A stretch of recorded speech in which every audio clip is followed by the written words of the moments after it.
মদনপুর জঙ্গলে একটি টুনি পাখি ওর মেয়ে টুনটুন আর তার স্বামী টুনার সাথে বাস করত। টুনিরা অনেক গরিব ছিল, ওদের সামান্য একটু জমি ছিল। সেই জমিতে ছোট্ট একটি বাড়ি করে ওরা বাস করত। টুনা একটি কলকারখানায় কাজ করত। মা, ও মা, আমার ফুলের গাছগুলো সব পানির অভাবে শুকিয়ে গেছে। তুমি আমার গাছে একটু পানিও দাও না। দূর, আমার একটুকু ভাগে না। হ্যাঁ রে টুনটুন, আমি তো রোজ তোর ফুলের গাছে জল দেই, তবুও যে কেন তোর ফুলের গাছগুলো শুকিয়ে যাচ্ছে আমি তো বুঝতেই পারছি না রে। হ্যাঁ, তুমি তো কম করে জল দাও, তাই তো এমন হচ্ছে। দাঁড়াও, আজ আমি গাছের গোড়ায় জল দেবো। এই কথা বলে টুনটুন তার ফুলের গাছে জল দিতে থাকে। টুনার বাড়ির পাশের বাসা ছিল কালু ও কাকলি কাকের। কালু সম্পর্কে টুনার ছোট ভাই হয়। কালু ও কাকলি কাকের মধ্যে টুনাদের নিয়ে অনেক হিংসা ছিল। তারা টুনাটুনির ভালো কখনো সহ্য করতে পারতো না। শোনো কালু, তোমার ওই দাদার বৌদিকে আমার একদম সহ্য হয় না। তোমার যে করে হোক ওদেরকে ওই বাসা থেকে তাড়াতে হবে, আর তা না হলে আমি এই বাসাতে থাকবো না বলে দিলাম। এসব তুমি কি বলছো কাকলি? আমি কিভাবে ওদেরকে বাড়ি থেকে তাড়িয়ে দেব বলো? ওই বাড়ি তো ওদের, আর আমারও তো ওদেরকে একদম সহ্য হয় না। কিন্তু কি আর করব বলো, তাছাড়া যে আর কোনো উপায় নেই আমাদের। সারাদিন ওই টোনাটুনি হেসে খেলে ঘুরে বেড়াচ্ছে। আমি কিছু জানি না কালু, তোমার যে করে হোক ওদেরকে ওই বাড়ি থেকে তাড়িয়ে দিতেই হবে, আর যেভাবে হোক ওই বাড়ির কাগজ আমাদের নামে করে নিতে হবে, বুঝলে? ঠিক আছে কাকলি, আমি দেখছি কি করা যায়। তারপর কালু ও কাকলি টুনা আর টুনিদের বাড়ি থেকে বের করে দেওয়ার ফোন দিয়ে আসতে থাকে। আর পরের দিন সকালে কালু ও কাকলি একটি ভুয়া দলিল নিয়ে টুনাদের কাছে যায়।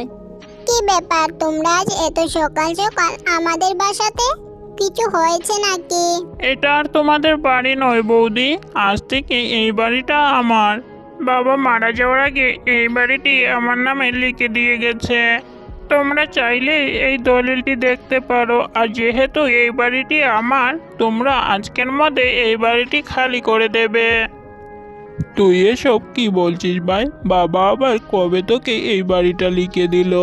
বাবা যদি তোকে এই বাড়িটি লিখেও দে, তাই বলে কি তুই তোর ভাইয়ের আশ্রয়টা কেড়ে নিবি? তোর তো আমাদের থেকে অবস্থাটা অনেক ভালো, আর তোর তো আরো দুটো বাড়ি আছে। হ্যাঁ দাদা, আমার অনেক সম্পত্তি আছে, কিন্তু কি আর করার আছে বলো? বাড়িটি যেহেতু আমার, তাই তোমাদের এই বাড়িটি ছাড়তেই হবে। তারপর কালু ও কাকলি কাক টোনা আর টনিকে অনেক কথা শুনিয়ে ভুয়া দলিল দেখিয়ে বাড়ি থেকে বের করে দেয়। তারপর টোনাটুনি ওদের মেয়েকে নিয়ে পথে পথে ঘুরতে থাকে।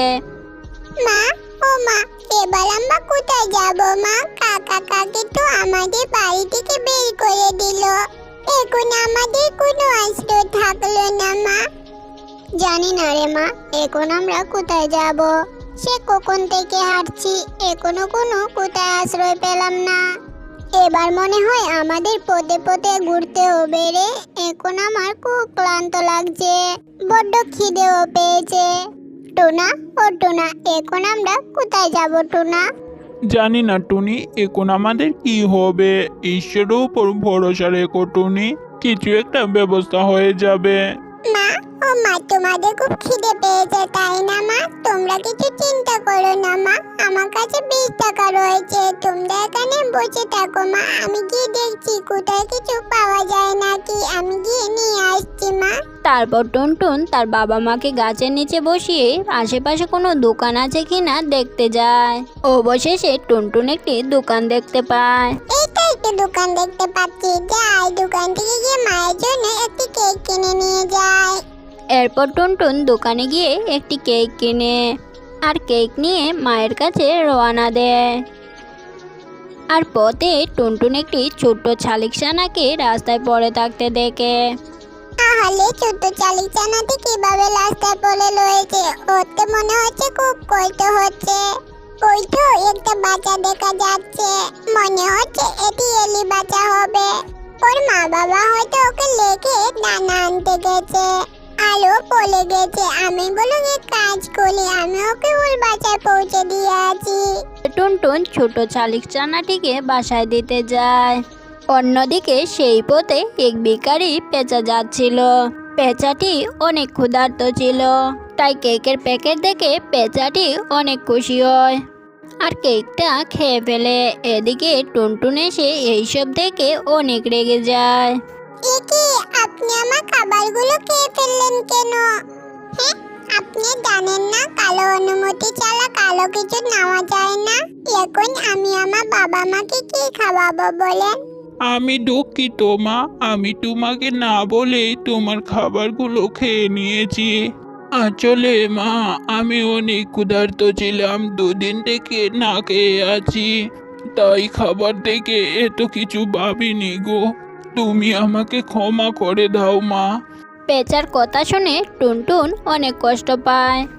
এভাবে বলবেন না, আমি ভুল করেছি। আমি না বুঝে আপনার সাথে খুব খারাপ আচরণ করেছি।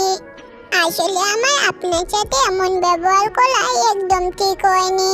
আমার আগে আপনার থেকে সবকিছু শোনা উচিত ছিল। আপনি খেয়ে একদম ঠিক কাজ করেছেন, কারণ আমাদের থেকে আপনার কর্তব্য অনেক বেশি। টুনটুন এতই দয়ালু ছিল যে পেঁচার কাছে বারবার ক্ষমা চাইতে থাকে। তারপর সে তার বাবা মায়ের কাছে যায় আর তাদের সব কথা খুলে বলে। তা শুনে টুনি বলে, তুই একদম ঠিক কাজ করেছিস মা। অসহায়দের পাশে দাঁড়ানো আমাদের কর্তব্য, তাই তুই কোনো ভুল করিসনি। তারপর টুনা আর টুনি তাদের মেয়েকে নিয়ে আবার আশ্রয় খুঁজতে থাকে। অবশেষে তারা একটি গুহা দেখতে পায় আর সেই গুহায় তারা আশ্রয় নেয় আর সেখানে তারা অনেক কষ্টে দিন কাটাতে থাকে। কিন্তু হঠাৎই বনে ঝড় বৃষ্টি শুরু হয় আর পুরো বনে অনেক পানি ওঠে আর পুরো বন ডুবে যায়। এদিকে টুনিদের গুফাতেও জল উঠে যায় আর এমন সময় সেই পেঁচা আসে সেখানে। আরে তুমি তুমি তো সেদিনে ক্ষুধার্ত পাখি, তাই না? তুমি আমার লেখা খাবার খেয়েছিলে। হ্যাঁ রে টুকটুক, আমি একটা জাদুই পাখি। আমি এতদিন অভিশপ্ত ছিলাম, তাই সেদিন তোমার খাবার খেয়েছিলাম। কিন্তু সেদিন আমি তোমার সাহায্য করতে পারিনি, কিন্তু আজ আমি তোমার সাহায্য করব, কারণ আজ আমি জাদুশক্তি সম্পূর্ণ। তোমার বিপদে আমি সাহায্য করব না, তাই কি কখনো হয়? তারপর পেঁচা তার জাদুর দণ্ডের সাহায্যে একটি বড় কদম বাড়ি নিয়ে আসে। এই নাও টুনটুন, তোমার কদম বাড়ি। এখানে তুমি তোমার মা বাবার সাথে থাকতে পারবে, আর এই বাড়িতে খাবার অনেক আছে, তাই তোমাদের আর না খেয়ে দিন কাটাতে হবে না। এই বলে পেঁচা সেখান থেকে চলে যায় আর টুনটুন ওর বাবা মাকে নিয়ে কদম বাড়িতে থাকতে শুরু করে। কিন্তু বন্যার কারণে সব পাখিদের কষ্ট দেখে টুনটুন অনেক কান্না করতে লাগে।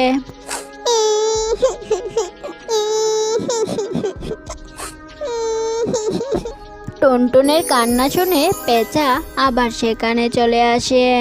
কি ব্যাপার টুনটুন, তুমি আবার কাঁদছো কেন? আমি তো কত চুকে আছি, কিন্তু জঙ্গলে বাকি সবাই কত কষ্ট করছে। আমি কিভাবে তোমার কষ্ট দেখি বলো? টুনটুনের কষ্ট দেখে পেঁচা কদম বাড়িটিকে অনেক বড় করে দেয়।